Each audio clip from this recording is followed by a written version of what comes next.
7 अप्रैल 2026 शाम के 5:36 पूरी दुनिया की सांसें थमी हुई थी।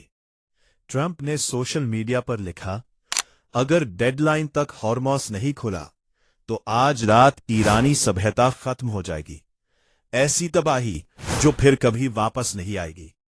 दुनिया का सबसे ताकतवर आदमी एक पूरे देश को, एक पूरी सभ्यता को मिटाने की धमकी दे रहा था। हर कोई दंग था। क्या ये इशारा एक न्यूक्लियर बम की तरफ था? उस रात लाखों लोगों को सच में लगा कि अब सब खत्म होने वाला है।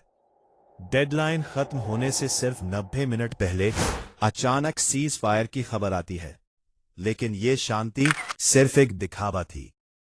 28 फरवरी से चल रही इस जंग में अब तक 7,000 से ज्यादा लोग मारे जा चुके हैं। ईरान में 2,000, लेबनान में 2,100 और इजराइल व अमेरिका के दर्जनों सैनिक। ये सिर्फ आंकड़े नहीं है, ये 7,000 उजड़े हुए परिवार हैं। लाखों लोगों को अपना घर छोड़कर सड़कों पर आना पड़ा। और सवाल ये है कि ये सब किसके लिए? क्या मिला इस तबाही से? इस जंग का सबसे खतरनाक मोमेंट तब आया जब अमेरिका और इजराइल ने ईरान की न्यूक्लियर फैसिलिटीज को निशाना बनाया। Bushahr nuclear power plant Iran का एकमात्र फंक्शनिंग प्लांट। इसके आसपास 4 बम गिराए गए। अगर इस प्लांट को थोड़ी सी भी चोट पहुंचती तो नतीजा चेरनोबिल से भी भयावह होता। रेडियो एक्टिव मटीरियल लीक होता, पानी जहरीला हो जाता और पूरे गल्फ रीजन में ऐसी बीमारियां फैलती जिनसे आने वाली कई जेनरेशन्स तक रिकवर नहीं कर पाती। कतर के प्रधानमंत्री ने पहले ही चेतावनी दी थी, अगर ये प्लांट गया तो गल्फ में कुछ नहीं बचेगा, ना पानी, ना मछलियां, ना कोई जिंदगी। इस तनाव के बीच 3 अप्रैल को ट्रंप का गुरूर तब टूटा जब ईरान ने अमेरिका का एक F-15 strike eagle fighter jet गिरा दिया।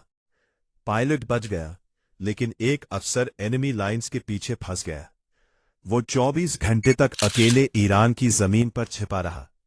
घायल होने के बावजूद वो 7,000 फीट ऊंचे पहाड़ पर चढ़ा और वहां से रेडियो पर सिर्फ 3 शब्द भेजे, गॉड इज गुड।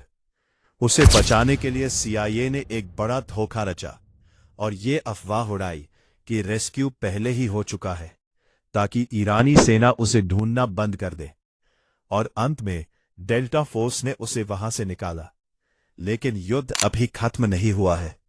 इस सब का असर अब सीधे भारत पर पड़ रहा है। 18 अप्रैल को 2 भारतीय जहाजों पर, जिनमें 20 लाख बैरल तेल था, IRGC की गन बोट्स ने फायरिंग शुरू कर दी। हमारे जहाजों को बीच रास्ते से यू टर्न लेकर वापस लौटना पड़ा। हमारे जो रिश्ते कभी ईरान के साथ चाबहार में थे, पोर्ट को लेकर मजबूत थे, आज वो दाम पर लगे हैं।